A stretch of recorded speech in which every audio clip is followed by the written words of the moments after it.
on digital radio, on the app, on your smart speaker, on Twitter, YouTube, Twitch.tv, and Facebook. The Sportscast. Expect the unexpected. The Jersey Boys Sports Talk presented by The Sportscast.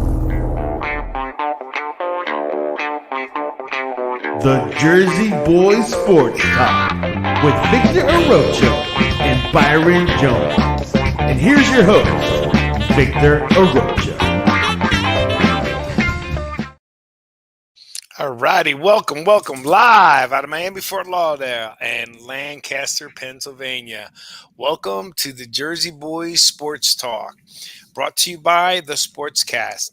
If you haven't yet, please subscribe to the Sportscast on all our channels: YouTube, Spotify, Facebook, X.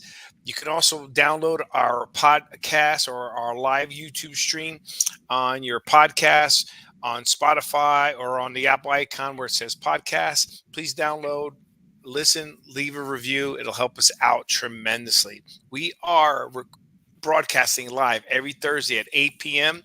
If you like what you hear, like what you see, please join us. Smash the like button, follow us, leave a comment. We'll get back to you. We'll always get back to all of our customers and all of our listeners and sports enthusiasts throughout the country and throughout the world. Mr. Byron Jones, welcome back. It's football season. Yeah, boy. College football, high school football started around here. It's great. High school football started? Yeah. Yep. Perth Amway plays Carteret next Saturday.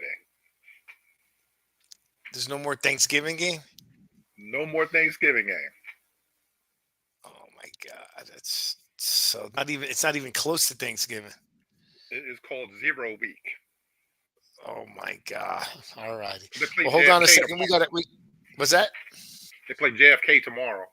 And then they got Carteret next week. Oh, JFK. Okay.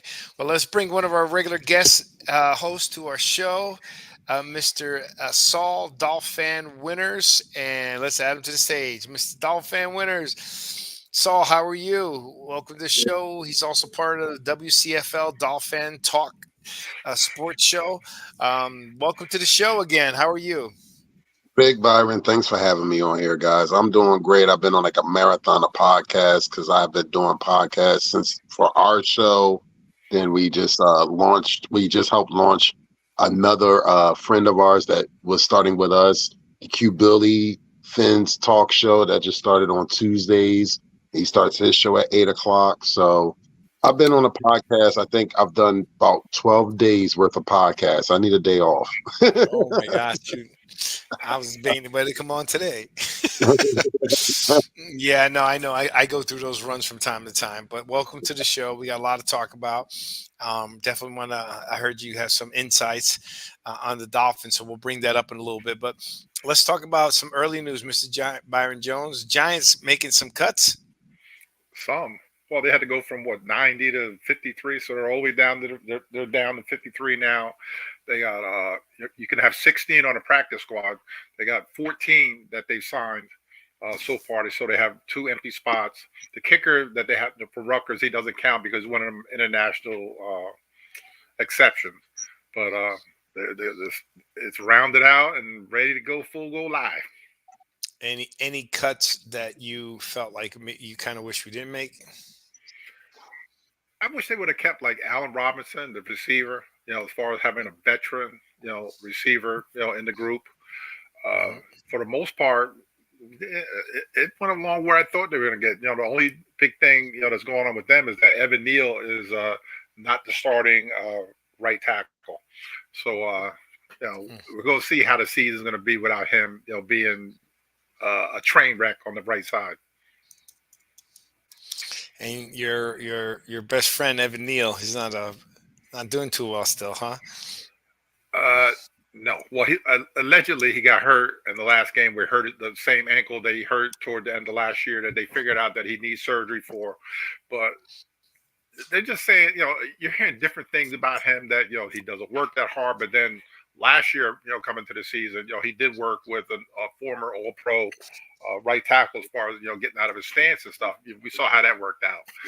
and that he just, allegedly they're saying that he has like a little attitude problem because he feels that he's a right tackle. He doesn't want to switch, to guard, even though he played guard at Alabama, which I thought when he played at Alabama that was his best position. The dude is 6'7", 6'8" almost. So, putting him at guard, would be like a little problem with the quarterback trying to see it over him. But, he needs to save his career because he is not a right tackle. Because in the last preseason game against the Jets, somebody did blow right past him like they normally do. Saul, we were talking about him because he's been a bust for us. This is he should be a staple lineman for us, and he hasn't panned out. Came out of Alabama, was a star at Alabama, but just he's either injured or just not playing to the even close. He's not even playing good, much less to the abilities we thought he had. Correct, Byron? And we need help with the team with the offensive line. The thing they look like they did is that they are like a mixture of veteran players that they did sign. They signed Van Roten, one guy with the Raiders, and he's like 34 years old.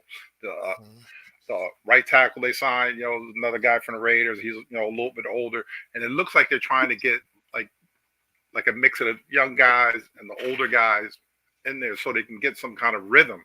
Because them trying to all right, well, we're going to put Andrew Thomas on this side, Evan Neal over here, a rookie, center, a third-year guy at left guard, second year, and it just for some reason it just you need that veteran presence on an O line as well as a defensive line, and for some reason they didn't have it last year, but it looks like they might have it this year. Mm-hmm. Okay. All right. Well, let's move along. What else we got? Any other additional updates in camp? Because that's all I'm seeing. It's just the cuts. Everyone cutting down. Yeah, they're cutting down, and just we have the Daniel Jones haters, and they're some parts up here. They already started the draft. The 2025 draft. The Giants picking a quarterback from Georgia, and they've already started that already. Season hasn't even started. They're rare form Giant fans. So let me ask you a question. Let's ask Saul. Saul, you guys gone through your pieces, right? And I guess my question to you would be, if you see, I don't know how much you watch the Giants, but you see the Giants and so forth, right? Do you think it's really going to be a quarterback issue there, or is it just the coaching, or is it an organizational issue? Someone that's from the outside. I think it's an organizational issue. I really do. I mean, you guys had one of the most dominant offensive lines years on end, way back in the day. You guys haven't fixed that issue. Giving Daniel Jones that money, he wasn't proven to get that money. So I think it's something going on in the organization. Daboll, he's okay, but is he the coach that's going to get you guys over the hump? It doesn't look like it. It's a lot going on in New York. You guys went from prominence and being the team that we worship because you guys beat the Patriots not once but twice to a team that is like in limbo in NFC East. Mm-hmm. So, that goes back to my argument, Byron, about that these guys, as much as everyone wants to get rid of Jones and all this, I'm not happy with what the GM and the coaches have been doing. We can never get the line fixed. I mean, how long does it take to get your line to get put in place on either side?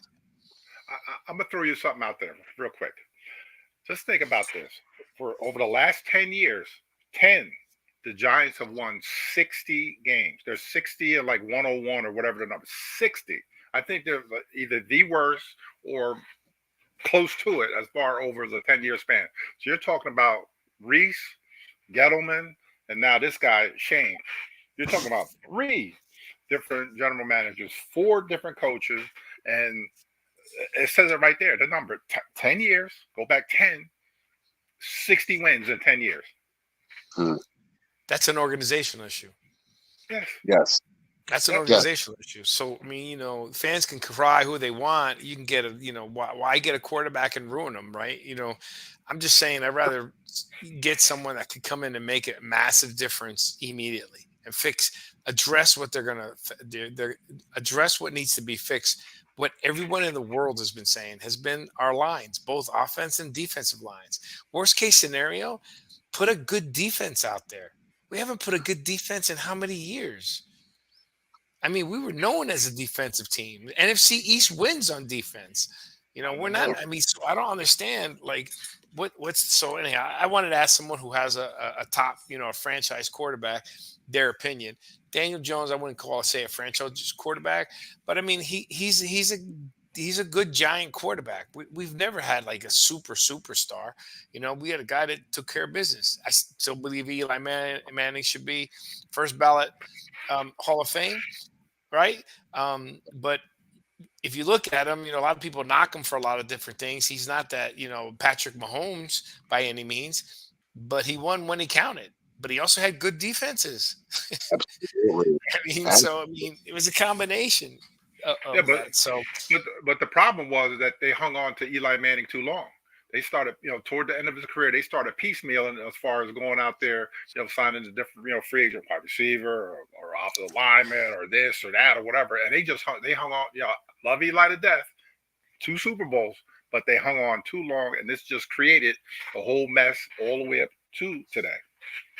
yeah, but time out. Maybe they did, maybe they didn't. I don't know. But that line was deteriorating when he left the game. It wasn't the line was terrible. The defense wasn't good. I mean, it wasn't all on Eli, right? He didn't have but it was bad when he was there. I'm talking that 10-year span. He was there for that. Right. Yeah. It was bad, with him. But it was bad in all facets of the game. It wasn't bad just at the quarterback position. You know what I mean? You didn't walk away from like, oh my God, get rid of Eli. I mean, it wasn't that situation. It was just in general, they were playing bad, right? We weren't getting anything we wanted. Remember, he only had Saquon Barkley for like a 2-year period, right? So it wasn't really like him and Saquon really was able to connect. But anyhow, let's move on. I don't want to get any more depressed than I have to. Let's see what we take out of that. I want to have a happy third. I'm getting ready to go away, so I want to be at peace. Philadelphia Eagles, they making any more in division trades? I mean, who? They're just cleaning house inside. I don't want to talk about the Eagles. You know why? Because they're doing their organization is doing everything the right way. Howie Roseman, say what you want about him, but for some reason he's always 2 steps of everybody else. It's the truth, even though he's a New Jersey guy. He's from Marlboro, New Jersey, but he's for some reason people have problems with the cap, and for some reason he was able to sign A.J. Brown, Devontae Smith. He got Saquon Barkley. And Lord knows what, and he got C.J. Johnson, to come back from Detroit where he was. He was able to sign all these guys, kept it under the salary cap, and now into the future, they even still have a little bit of money to spend. So I ain't gonna say anything about the Philadelphia Eagles because for some reason it's gonna bite me in the butt what I do. So I'm not saying where. I'm just saying Howie Roseman does it the right way. I agree. And Saul, I'd like to get your input on it, especially since your brother's a Philly fan. My feeling is that I think they've done a great job putting talent on that field. Something is still wrong inside that locker room that I can't put and I said it last year and Eric did not want it until it came out this year. He didn't want to admit it. No, it's just like, turn the switch up, right? Something was wrong there. On paper, they were way better than they were playing. They're even better now, I think. Right? So there's no reason why they should not produce this year. And Saul, you tell me what your thoughts are on it. I mean, you got to think they had to come back from the hell that Chip Kelly put them through, and to rebuild their draft capital and a whole bunch of salaries they had on that team, and for them to be able to do that, because there was a point in time they wanted to chase Howie Roseman out of this town. He literally started. Now the Eagles have a lot of money to spend, and they have draft capital. So the Eagles are good for a while, and that's the scary part. So That's if it funny. You it use the word works scary. It ain't scary to me. They don't well. scare the Eagles. Don't scare me at Well, all. now on the other end of that, I think Sarianni is on a hot seat, and I think he's on a short leash. I really believe. I think his replacement is sitting right there in the offensive coordinator spot. I'm just the reason why I still say Philly's is a really good team. I think they should win the division, but they're not a team that scares me, right? And it's just they haven't shown that dominance, right? When they won, even when they won the Super Bowl, when they got to the Super Bowl and they should have won, they didn't do anything. So they're not scary. Kansas City scares me, right? I'll say this, They're say this to loaded. You know what I You're mean? you're supposed to say that they're not scary because that's your divisional opponent. From an outsider looking in, I'm going to be honest with you. This Philadelphia Eagles team, as much as I don't want to admit it, they look pretty scary if things click. Now, the key things are Sirianni and Fangio. They are the two key components. I really, because I'm going to tell you right now, reports are already coming out of camp that they teammates are not liking Fangio right from the door because he's an old school guy, and a lot of these new school players are not feeling that old school mentality, and they not trying to hear that. They just not trying to hear it. And like I said, Sarianni is still on a hot seat for that 10-1 collapse last season. Right. Well, that's my point. When I say they don't scare me, is because of the collapse. Like they don't, like the fact that you can't, a Baltimore is scary because they go out there and they can just pummel you. You know what I mean? Kansas City is a scary team because they got good coaches. They could win, you know, sloppily, and then they can come back. It's just I haven't seen that spark since they've made it to the Super Bowl, and then the time they won it, I haven't seen it. That's the reason why I say they don't scare me. On paper, if I was only looking on paper, they're a scary team, right? Right, But just their history makes it not scary yet. You know what I mean? They have to go out there and really punch people in the mouth right, consistently. Even when they had that record and they lost the division title to the Cowboys, they had one game that they drove beautifully. Everything else was, well, they're winning. Good teams win. That's a good argument, but it ends up not being true when you get to the playoffs. right. So all right, let's move on there. Anything else happening between with anything on the Commanders? Besides Jalen Daniels being a starting quarterback, we might have to worry about them with that kid. Might have to worry about them. Yeah, I think they're touting him to be, rookie of the year. They're touting this, they're picking up some stuff there. Something's happening, so we'll see. But it's a tough division. Our division's always going to be tough. So, but I'd like to see him do well. He seems like a good kid. I like to see him really do well. All right, let's go. So, we wanted to go to the next one. I know let's get right into the topic that we talked about last week. I heard Saul Dolphin Winters has some insights to the Flores Tua back and forth. And can you lighten us on there? I like this on that issue alone, and everybody can say that I was a Flores guy. I liked Flores. I had no problem with Flores. My only problem with Flores was you can coach defenses and you can bring a great defensive presence, but your offensive output is not good. And that was my problem with Flores. But with Flores, he did have nice amount of yardage in his second season under Flores. So say what you want about Flores. Here's the thing: whatever relationship they had amongst each other, it was like oil and water, basically. Flores, it was reports Flores wanted Love. He wanted to get He wanted Herbert. He wanted he Justin wa- Herbert.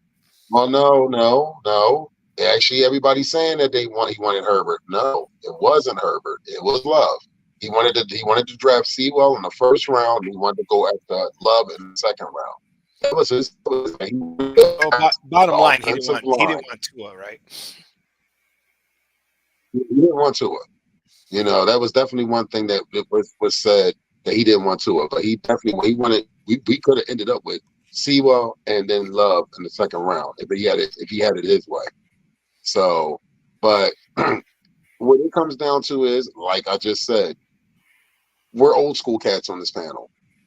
The old school mentality doesn't click with a lot of the young cats today. Some young cats will digest it. A lot of them won't. They're like, "Who are you? I'm getting paid big money in college. I'm coming to the pros. I'm gonna get money in the pros. So I'm already getting money before I even get to the pros. And now when I get to the pros, I really feel like, look, I'm going to do what I need to do, but you ain't all this other extra stuff. I ain't got to listen to you. And that's what a lot of NFL players are doing this day and age.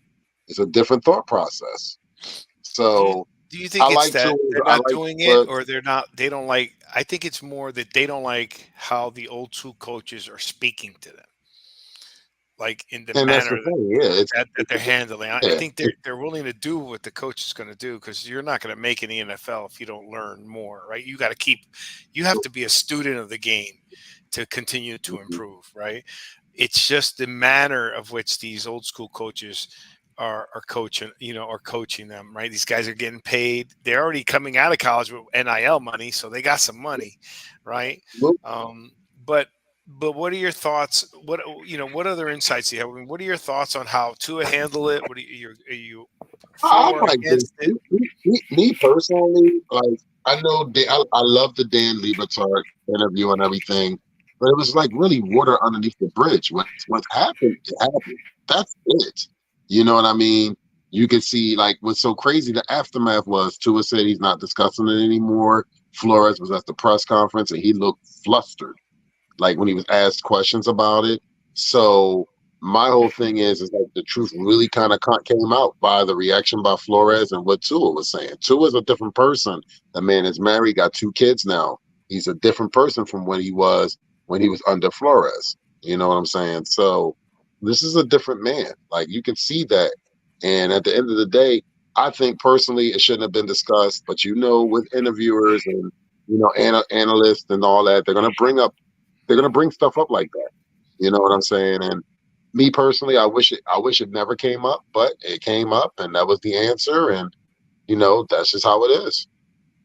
Well, from my and Byron, I want your take on this. For me, Byron, the panel itself last week or the week before had the same opinion that they shouldn't have come up. And I got my hair cut, went to barbershop. They said the same thing. These are Dolphin fans. Here's where I'm a little bit more new school. Look, I was not happy to hear it was about Flores because I liked Flores. Yeah. I mean, you know that I spoke about it. I was happy he got a position with Pittsburgh. I thought that was going to be a perfect place for him. He stayed quiet, and then he got a defensive coach. I knew he would get a head coaching position again, right? My issue is that he already had an issue with the GM with the Dolphins. We know that over the quarterback he's picking and so forth. But at the end of the day, unless you go by the for sale Cowboys, you got $10 billion because they're being sold, and Byron's the realtor on that. He's the broker on that.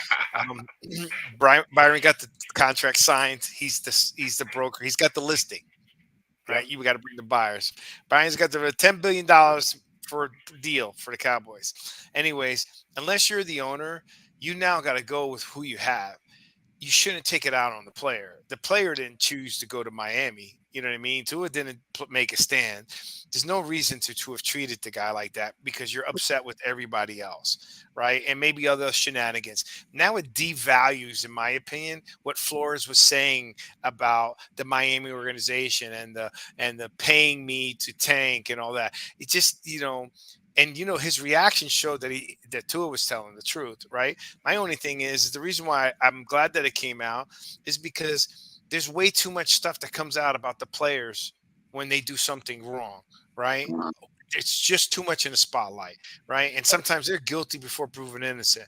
I just don't want to see any coach, and I'm sorry that it's Flores, but I don't want to see any coach doing that to a 22, 23-year-old young man. You know what I mean? Especially in any position. But the quarterback position, come on, coach. That's a sensitive type of guy. Most of them are, right? Most of them aren't going to they got to think a lot. They don't need to be distracted, right?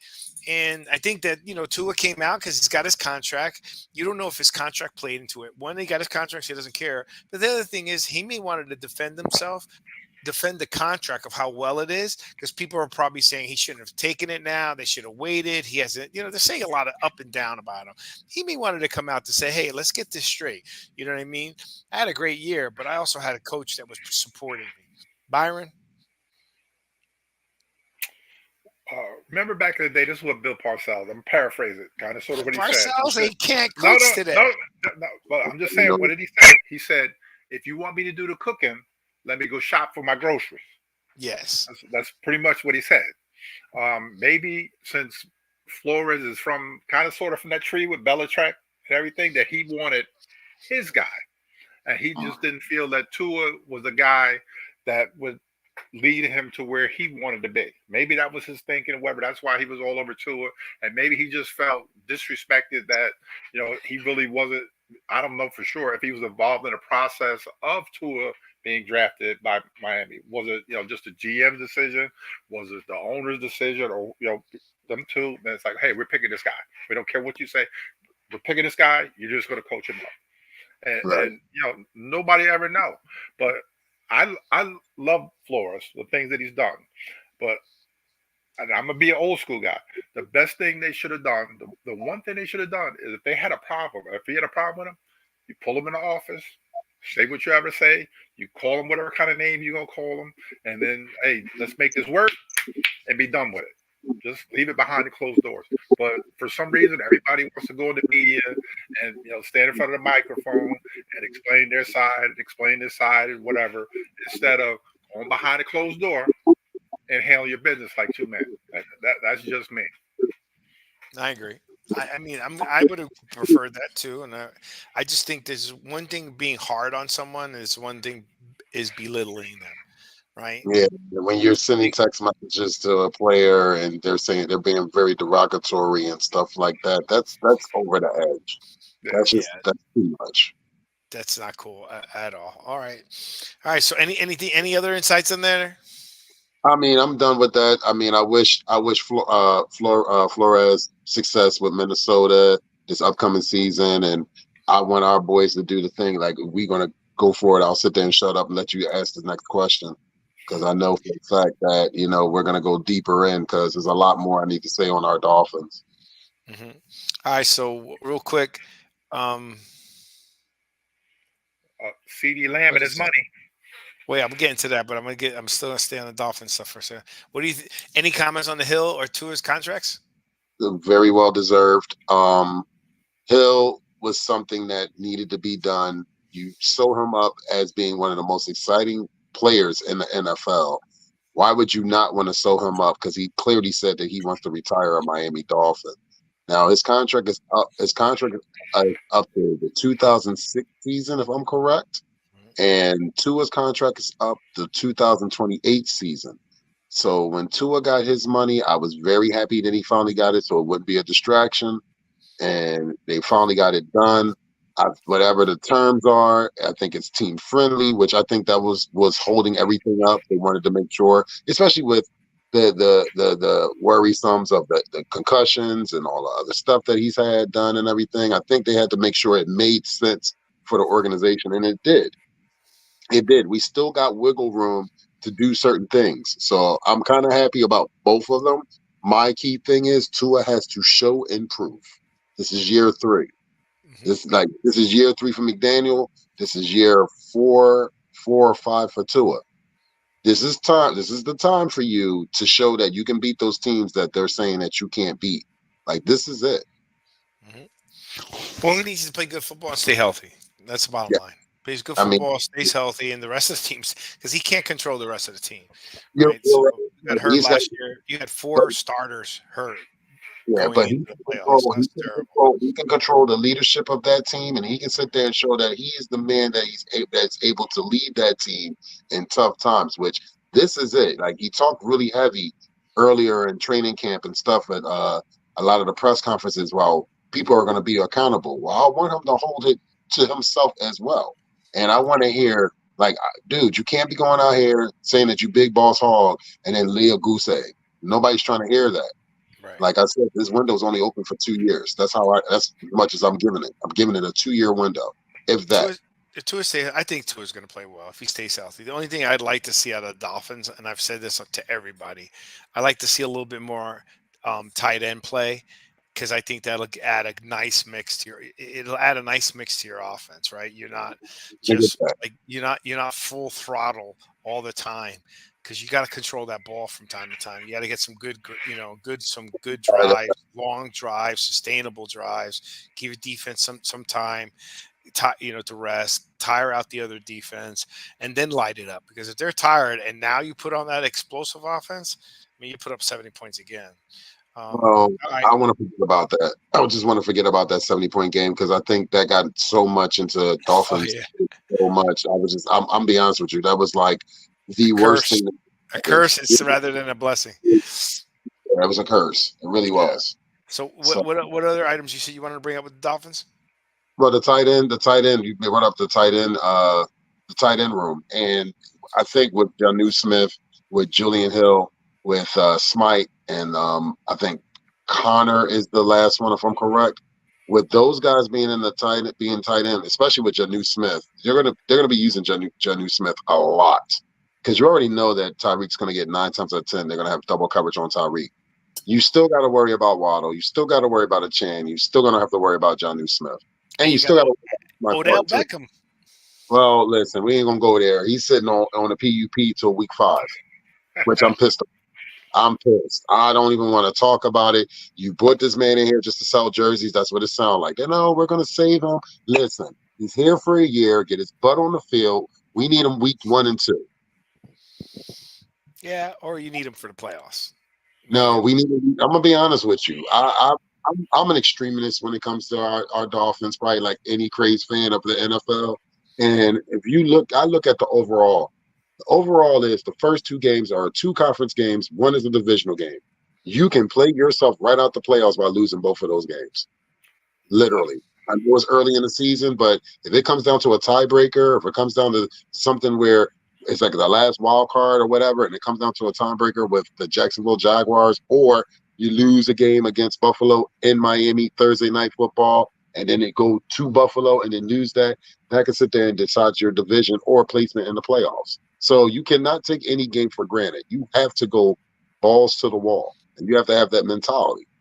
So everybody's like, well, you can go 1-1. I said even 1-1 is kind of sketchy because, like I said, if you have a tiebreaker or you don't have a better record than one of those teams and they leapfrog you, they're going to look at that game that you lost. Right. Well, we'll see. Okay. So, all right. So I want to go on, move on a little bit on some other things, but I wanted to make sure you said you had some other Dolphin stuff you wanted to talk about. Sweet. We're good. All right, let's go. Brandon Ayuk got his paid. They paid him the $30 million. I guess he ain't going to Pittsburgh. He's not going to Pittsburgh. I wouldn't mind seeing him going to Pittsburgh, but I mean, he's getting paid $30 million. He's got $100 million guaranteed. True. So I mean, they got a lot of work cut out for him because they got some big contracts coming up. They still got Bosa's going to probably want to rework his contract. You got to pay Brock Purdy. Brock Purdy gets him to the playoffs again this year. There's no way that kid is not going to get paid. Close to $60 million. Jeez. He'll be $60 million. There's going to be a Disney movie about him, right? Oh, without a doubt. Without a doubt. The last player pick, NFL draft, and next you know the kid. We created Brock Purdy. Miami Dolphins created Brock Purdy because we knocked Garoppolo out the game, and Brock Purdy came in there and he lit us up. Yep. Yeah. Well, I was going to say something. I was going to make a joke about them. Oh, and the movie Disney. If you're listening, or whoever's going to make this movie, please do a short scene about how he can't pay rent in San Francisco. For my buddy man, let it go, man. I mean, I don't understand how a guy can make $500,000 and not be able to afford rent. I just don't get it. He's living outside of San Francisco. Well, the whole he can call an Uber or a Lyft to the stadium for $500,000. Oh man, stop, man. I'm just saying, don't tell me you can't find a place for $500,000. $70,000 a month to live out there. Jesus, $500,000, 10% of $500,000 is $50,000. That's like close to $5,000 a month that he could be paying for rent. So don't tell me he can't find an Airbnb. Wait a minute. Wait. He's making what, like $937,000, whatever his contract is. $500,000. He's Yeah, he's playing in California, so he's under $500,000. So he ain't finding nothing to live out there in San Francisco, man. On $500,000? No way. Yeah, I don't Everybody know. left San Francisco's the hotel. It's like crime written, dude. All right. Anyhow, Disney, put that in a movie for my buddy Byron. I don't want to stay on that too long. Brandon Ayuk signing, I think, is pretty big. I think they're going to have a good season this year, San Francisco. I think they're going to be tough. The NFC is still the NFC, but I think they're going to be a tough team. And I think this is the year Brock Purdy's playing for a contract, so I'm pretty sure he's going to play rather well. I'm glad that Brendan Ayuk stayed. I'd like to see teams stay. I'm tired of all this change, aren't you? Yeah, Byron. I got a question. Okay, you have Debo Samuel is on the team, right? Okay, you got this guy. Who is the true number one on that team? Who's the number one guy? Receiver Okay. Debo first. No, from a receiver standpoint, Debo. Yeah, receiver. Overall is McCaffrey. Yeah. McCaffrey. That's what I said. McCaffrey. Yeah, I'm but just saying from a far receiver as standpoint, it would be receiver. Debo. So has he gotten paid yet? Oh yeah, So he's on that show, Receivers. So he's gotten his money, and now this other guy has gotten his. Yeah, they're and you got Kittle. So that's a lot of money just in the receiver group. Exactly. So he makes a good fit. I don't know if he wanted to leave, but he's better off on the team. He's got a real shot to make it into the playoffs. All righty, let's keep going. CeeDee Lamb. That's what I wanted to go to. CeeDee Lamb got paid. Okay. I am about time Dallas. This was ridiculous. What could have taken this long? What is going on? I think Jerry just didn't want to have this contract and then have too much of a gap for Dak. What are your thoughts there, Byron? Good. I don't know with that one. That whole thing was they could have taken care of this weeks ago instead of dragging out, like a week. Maybe he likes to make a splash, like right. Yeah, look what this. The Dallas Cowboys. We signed CeeDee Lamb, our best receiver, to the second highest, contract, non-receiver thing, blah blah blah, whatever. That he just wants to make a splash because it was just strange, and we talked about this constantly. So you still got Dak. Should be close to $60 million. You got Micah Parsons coming up. You got Trayvon Diggs coming up. You got all these other guys coming up. So are they going to drag it out? Well, Dak is being dragged out, but it's kind of a mess. It really is. And again, I'm going to stick with it. I'm going to say it again. The Dallas Cowboys are up for sale. They're $10 billion. He really, the son, Steven really doesn't want to run the team. He's got the listing. That's right. Steven really doesn't want to run the team. Once he passes on or whatever happened to Jerry Jones, that he's going to sell that team to Amazon. Matter of fact, might as well say who they're going to sell it to. Amazon. That's who's going to buy it. Well, you remember they can sell 10% to private equity now. No, they're going to get out of it completely. Go ahead, Saul. What are your thoughts on the CeeDee Lamb and how long it took? What the heck? Jerry Jones is going to always be the judge, jury, and executioner of the Dallas Cowboys until that man the Lord decides to take him out of here. And the reason why he waited so long is because Jerry Jones is going to wait to the very last moment to sit there and pay. Same thing the way Dak is going to be waiting for his money, and Dak is not going to get paid. I don't think he's going to get paid. I'm happy CeeDee Lamb got his money, but he better not drop a ball because they're going to boo him in a heartbeat if he does. He's only behind Justin Jefferson. Man, Justin Jefferson's no joke. But he got a $38 million signing. Imagine just put your name on and get $38 million right into your game. Yeah, then they wait a minute. I'm gonna be the analyst guy like you there, Victor. Out of $38 million, how much is he going to actually get? He's in Texas. There's no state taxes, bro. That's the place to be. Let's see. Federal tax. That's it. Jock tax. Mm-hmm. And another, whatever the other tax, a third tax. So but there ain't no state taxes. Yeah, but that federal government is the one you got to worry about. That's the big old chunk right there. Well, tell the brother bring some money to VictorArocho.com. I'll tell him how to save some money. I'll tell him how to leave legacy after legacy after legacy. What was I going to tell you? Hey, look, based on what I heard, the way Jerry Jones spoke, I don't think he's going to sign Dak this year. I mean, he mentioned, look, we got to see how it happens. We got to see about performance. We got to see about. I mean, he started saying a lot of things that were legitimately correct, right?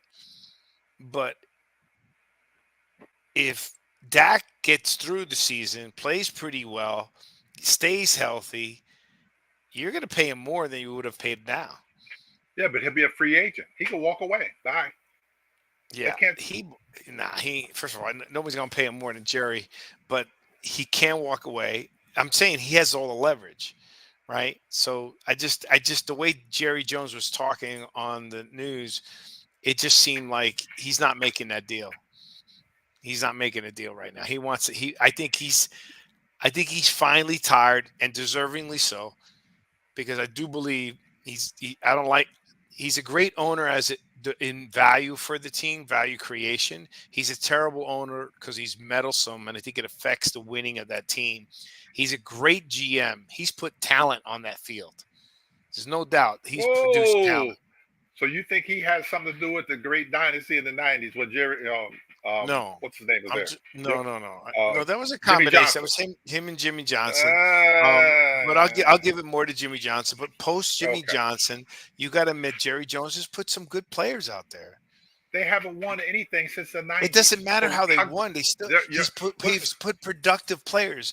You don't, and how for many Super me, Bowls did he you won since? cannot How many confuse. Super I Bowls? do not believe you can confuse the difference between putting talent on the field that is producing, because these guys are producing numbers, and then not winning in the playoffs or Super Bowl, right? And They're what is the ultimate goal?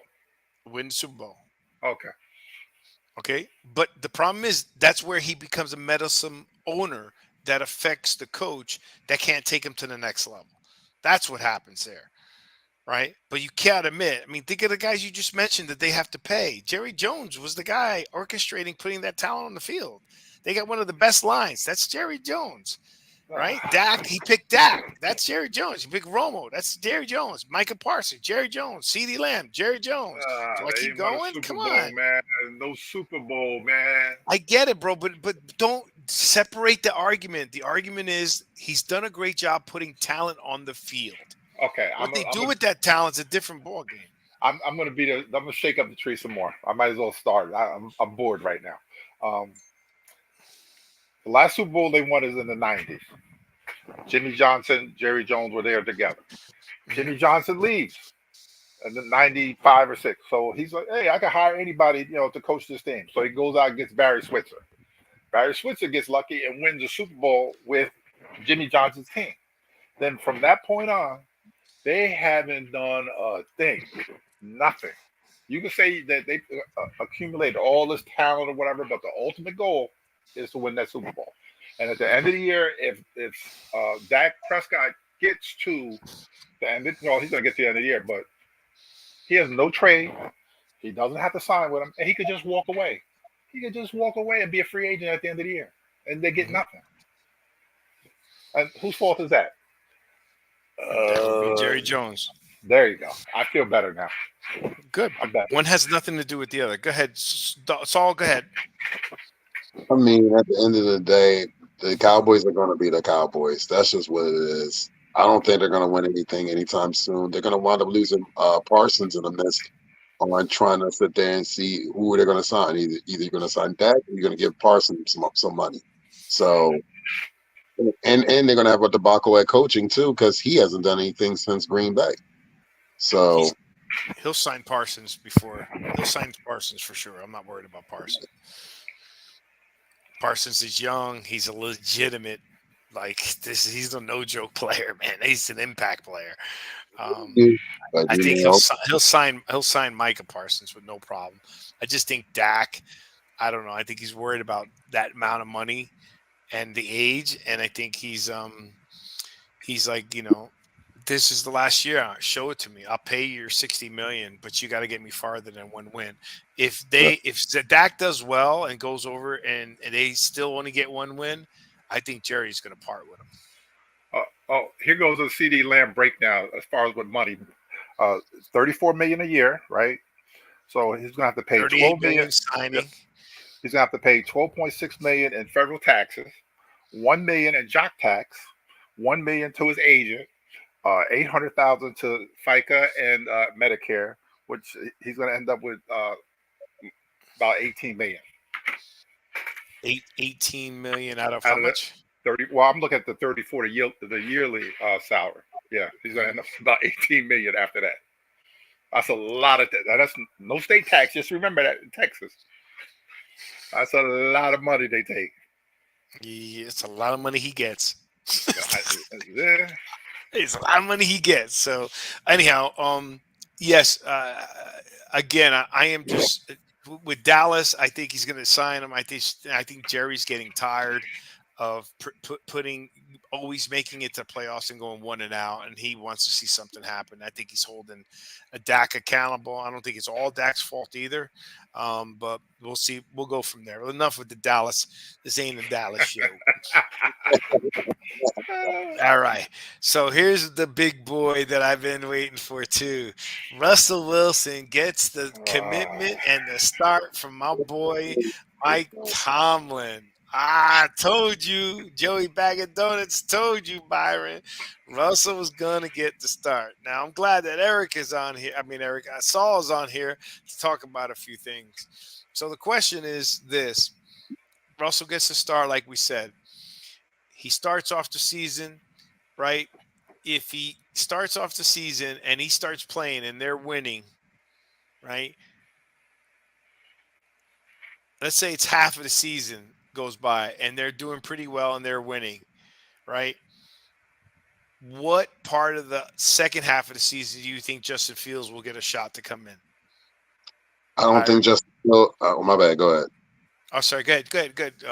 Saul. Go ahead, Saul. Go, Saul. I don't think Justin Fields get a chance to come in if Russell Wilson is if he's rolling, and if this is the Russell Wilson from Seattle, like early Seattle when he went to the Super Bowls and had a chance to win 2, and if it's that guy, then Justin Fields going to be on that sideline as the backup. Now, if he loses like 2-3 games and they look really bad, Tomlin has no problem sitting there replacing that behind real quick. Because Tomlin is a no-nonsense type of dude. So I'll say this. If he goes, just hypothetically, if he goes 5-2 the first 7 games of the season, that's his job to keep. If he goes maybe like 500 or below 500, then you see maybe Justin Fields warming up and getting them in there. Because I say this, the AFC North is the most competitive and toughest division in football. Period. I'm going to throw a twist in a few minutes. Go ahead, Byron. Okay, this is what he'll be the starter as long as he gets through this. They play the Falcons first game. They play the Broncos. Revenge game for him. They play the Colts, Cowboys, Raiders, Jets. They got a lot of winnable games. So if like he said, if they're 500 or better, he keeps the job. If they're 2 or whatever of some games, they're done. He's done, and they're gonna throw Justin Fields out there. So here you go. Let's see what you can do. All right. So now I'm gonna throw a wrinkle in your comments. Okay. Looking at the schedule, you already looked at it, and I seen it as well. Their first half of the season is an easy schedule. Their second half is super tough. So the same way we talk about teams that have winning records, and we make the comment, all of us as commentators make the comment of, well, they got a winning record, but everyone they beat is sub 500, right? We've made those comments, right? Or they haven't been, they're not as good as they are now. So if he's playing a weak schedule in the beginning of the year, and let's say he does really well, he's 6-2. Right now, you go into the second half, and now you're playing all your division games. You're playing the harder part of your schedule, right? What happens then, right?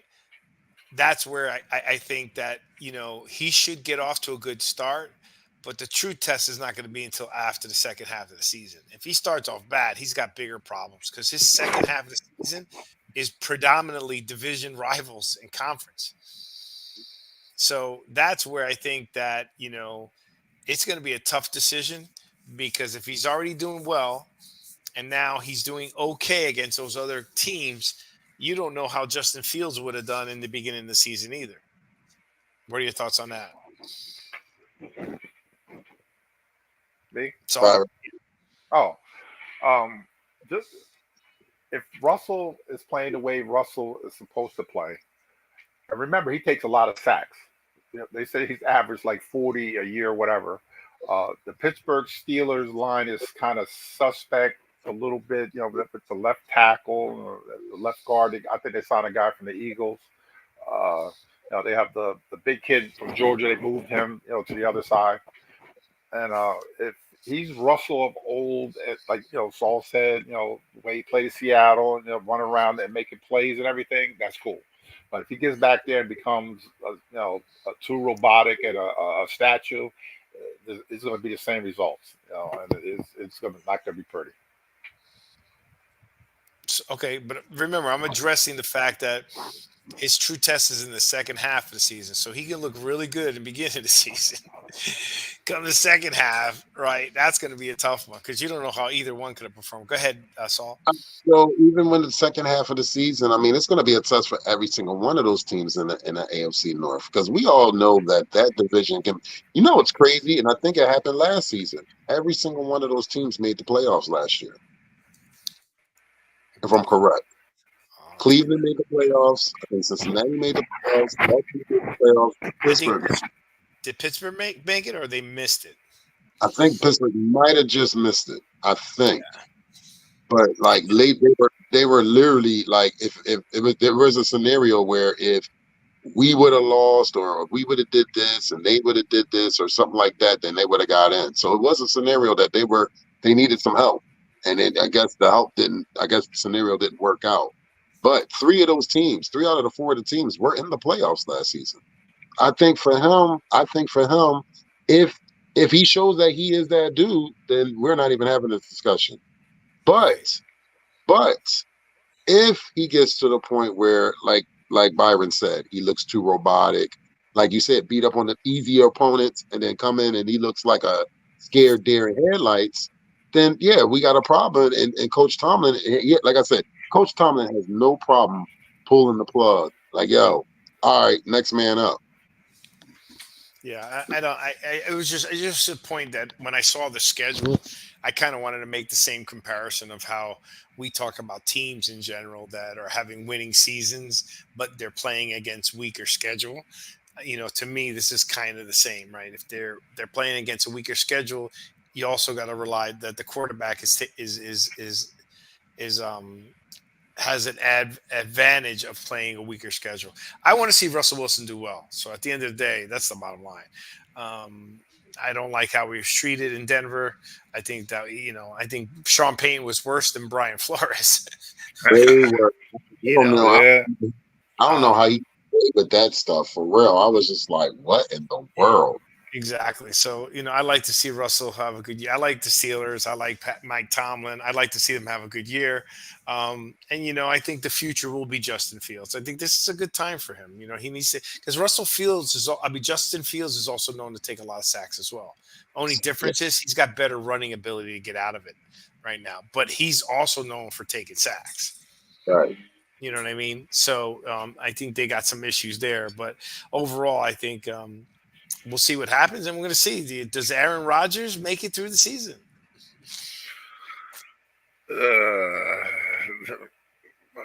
Who knows? I'll let Byron answer that because I'm going to be biased. So I'll let Byron answer that. I'm not even going to answer that. Let's see. It's a divisional opponent, and I don't like. Really, is my answer really going to be valid as a Miami Dolphin fan going against the JET? Are you really asking right now, Vic? Well, my question to you is: wouldn't you want to play against him and beat him? I mean, I would. Last year, I was looking forward to it.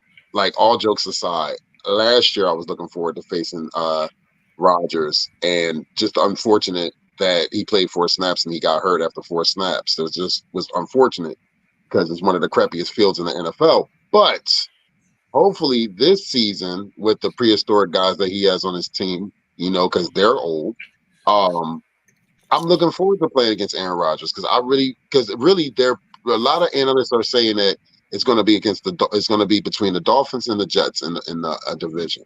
Until we and I'm not trying to get off the subject, but until we beat Buffalo, I don't even want to be mentioning that discussion. Until we sit there and take care of that first, we need to handle that first before we get to them, because we face the Jets, if I'm correct, uh, three weeks within each other in December. We face them the first week in December, and then we face them the last week in December. So you So, play them in cold weather twice. so we face them Not that in cold here. It's just we not, face them you don't have in the December. advantage of the heat. Yeah. So we got to handle business and the matters at hand first and foremost with Buffalo, and then we can visit the situation with the Jets, because we don't know what condition they're going to be in when we face them in December too. Mm-hmm. Byron, What is a great receiver? Quarterback always like a running game. They got Brees Hall, top 3 running back, back there. He has the weapons on the outside. The only thing really suspect with the Jets is the line. Is Tyron Smith going to hold up? And they did go out and sign, like older offensive linemen. The defense is going to be great. That Salas thing, and Quentin Williams, and that whole crew. As long as they do their thing and keep them in the game, then if Rodgers, he's going to put up points, but are they going to hold up? That's the problem. It's Tyron Smith, because when he was with Dallas, he started the elbow, the knee, the back, and he did have all these issues. When he was at Dallas, that's why he's not at Dallas anymore. But is he going to be Tyron Smith, the dominant guy, or he's going to be the Tyron Smith toward the end of his career? Tyron Smith. But as long as they can run the ball, get the ball to Garrett Wilson, and I think Mike Williams is back, the other receiver that got from the Los Angeles Chargers there, and he has weapons. He just got to stay upright. He is 40 years old, going on 41. So is that going to be an issue too? But we'll see how the whole thing with the Jets is going to play out this year. well, I'd like to see him get through the year. It's just, I'd like to see him walk off the field, retire, not be carted off the field. That's number one. And number two, the fact that he plays the Dolphins is easier for me to try to see him. You know what I mean? And I think it's good. It'll be a good, if he's still playing in that time frame that Saul just mentioned, it's going to be a lot of hoopla down here. Right? Because everybody's going to want, that's going to be a hot ticket. So I got to figure out how to get, you got to help me get a ticket, buddy. I'll pay for it. Just to figure out how to get it. Look, I'm looking forward to the season. Look, there's a lot of things happening. You got Jamar Chase, I heard, is at practice. I don't know if they gave him a new contract. Still ain't got his either. Yeah, we got a lot of things happening with the receivers. I still say the cornerbacks are going to be the next one next year to be paid, right? If they're shutting down some of these receivers, there's just natural instinct. But we'll see. I'm excited to see what Jim Harbaugh does with the Chargers. You know what I mean? I think that's going to be a new one. I'm excited to see, Kansas City, I think, is still scary, man. They got that speedster. They kind of, I won't say they replaced Tyreek Hill, but they got somebody that has the speed that Tyreek Hill has to be able to stretch opposing defenses. And he's pretty good. The left tackle is suspect. For the Chiefs? Chiefs, yes. Yeah, well, sorry. If you got to get one dink, they got one left tackle. That's a problem. They were pretty much won the Super Bowl with probably the worst offense I've ever seen them play in since Patrick Mahomes has been there. So if they get better on offense, which it seems like they did, and they got cut Kadarius Toney, I think they're still the team to beat. You got to get through. Yeah, Tony's gone. I just had to say that. I hope his rap career takes off, because he's got problems. Yeah, I hope so too. So awesome. All right, Saul. So Saul, how can our fans listen to the show that you're always on, regularly on, and what time is it, and how can they get in touch with you? All right, so we got the WCFL Dolphins Talk that is on 4 nights, or 4 days, actually. We have Wednesday nights between 8 o'clock to 10 o'clock, Saturdays between 6 and 7, Sundays 9 a.m. to 10 a.m., and Mondays 5 p.m. to 6 p.m. We are also on Roku TV on the Huddle Sports Network app, and you can get that on Roku TV or Apple, or the Apple, no, not the Apple, or the Amazon Fire Stick. So we are on Facebook, X, IG, YouTube, and the Huddle Sports Network. all those days. That's awesome. Woo, that's a lot. So and that whole crew is on every day at that The time? whole crew, Papa Paul, John O'Hallen, Tom O'Gara, Ethan Steep, Damn. Rabbit, Crazy Dolphin, Pamela Dolphin. We have Maria Carabello, and we just recently had OJ McDuffie on last week for a good hour and a half. So Really? yes, we have. Well, we trust me. OJ listens to our show frequently. He might not pop up, but when he does, when he has time, he'll pop up on our show.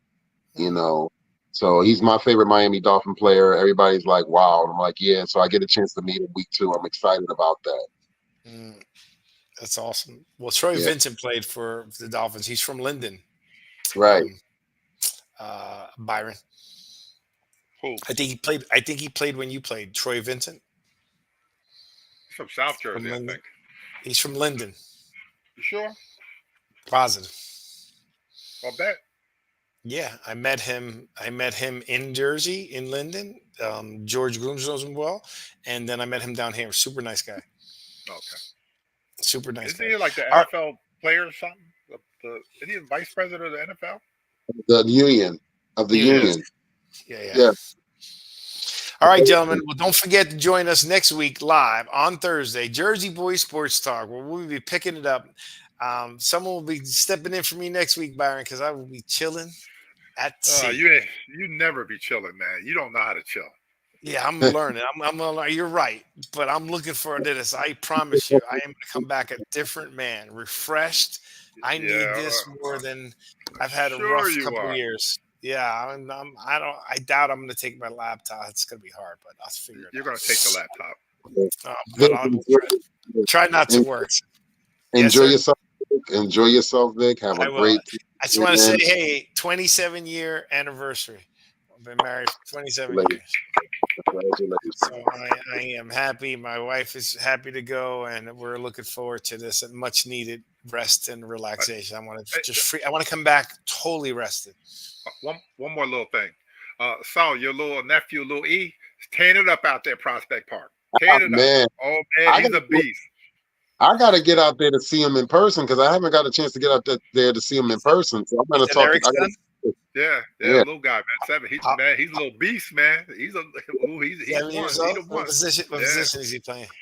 I got to play like offensive guard, and then on deep. Yo, man, he uses his hand. He uses his hands better than the bigger kids.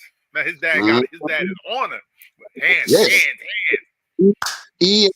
Eric is going to have them boys right. He's not going to be familiar with them. So he damn good hands. Damn great hands. Oh yeah. That's awesome. He is. That's a great 7-year-old. That's a great age. That's a great age. Awesome. Yeah, if you get a chance, go see him. All right. Don't forget, every Thursday live at 8 p.m. What time, Byron? 8 p.m. live on YouTube, Facebook, Spotify, X. Please join our show. Leave your comments in the show. You're welcome to join us.